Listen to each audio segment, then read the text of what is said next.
ছাত্ৰ ছাত্ৰীসকল এইটো ভিডিঅ'ত আলোচনা কৰিম মেট্ৰিকৰ পাৰ্চেণ্টেজ কেনেকৈ ওলায় আৰু কিমান নম্বৰ পালে কিমান ডিভিজন এই বিষয়ে আলোচনা কৰিম। আৰু যদি তুমি প্ৰথমবাৰ মোৰ চেনেলত আহিছা তেতিয়াহ'লে মোৰ চেনেলটো ছাবস্ক্ৰাইব আৰু লাইক কৰিবলৈ নাপাহৰিবা। মই তোমালোকক পৰীক্ষাত কিমান গ্ৰেছ মাৰ্ক বা কম্পাৰ্টমেণ্টেল এক্সাম এইবিলাক কৰিব আলোচনা কৰিম। চোৱা, তোমালোকৰ 6টা ছাবজেক্ট আছে আৰু টোটেল ছাবজেক্ট হৈছে তোমালোকৰ কেইটা 6টা। আৰু কি আছিল?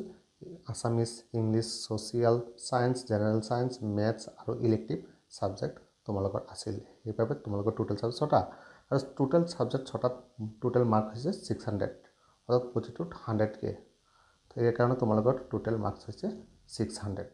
ইয়াৰ পিছত তোমালোকৰ থাৰ্ড ডিভিজন পাব সেইবিলাক ছাত্ৰ যিসকল ছাত্ৰই মুঠ নম্বৰ 180ৰ পৰা 269লৈকে পায়।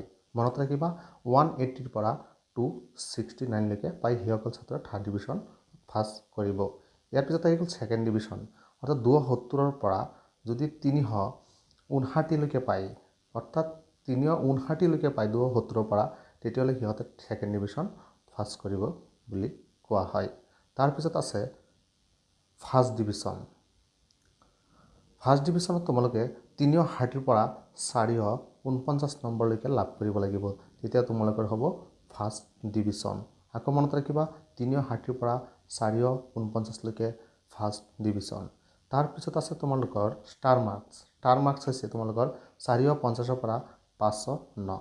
450ৰ পৰা যদি 509 কোনো ছাত্ৰই পায়, তেতিয়া সেই ছাত্ৰজনে ষ্টাৰ মাৰ্ক পাইছে বুলি ধৰা হয় আৰু সিহঁতৰ ষ্টাৰ বুলি কোৱা হয়।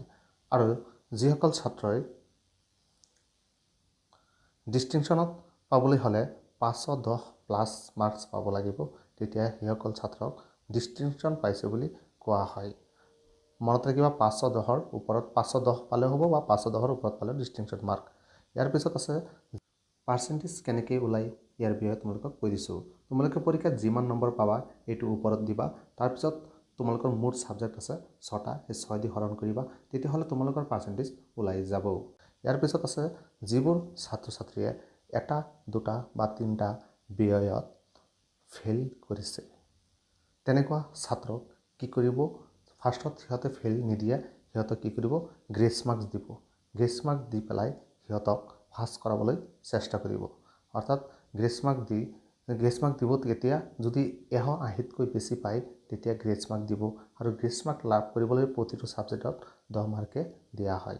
গতিকে ফাৰ্ষ্টত সিহঁতক গ্ৰেছ দি পাছ কৰাবলৈ বিচাৰিব, তথাপি যদি নাপায় তাৰপিছত তেনেবোৰ ছাত্ৰক ফেইল কৰাই দিব। গতিকে তোমালোকে এইটো মনত ৰাখিবা, ডাইৰেক্ট ফেইল নিদিয়ে, 10লৈকে গ্ৰেছ মাৰ্ক টানিব। অৰ্থাৎ 10লৈকে টানিলে যদি 10ত মাৰ্কত যদি তোমালোকৰ 30 হৈ যায়, টানি পেলাই তেতিয়া তোমালোকক পাছ কৰা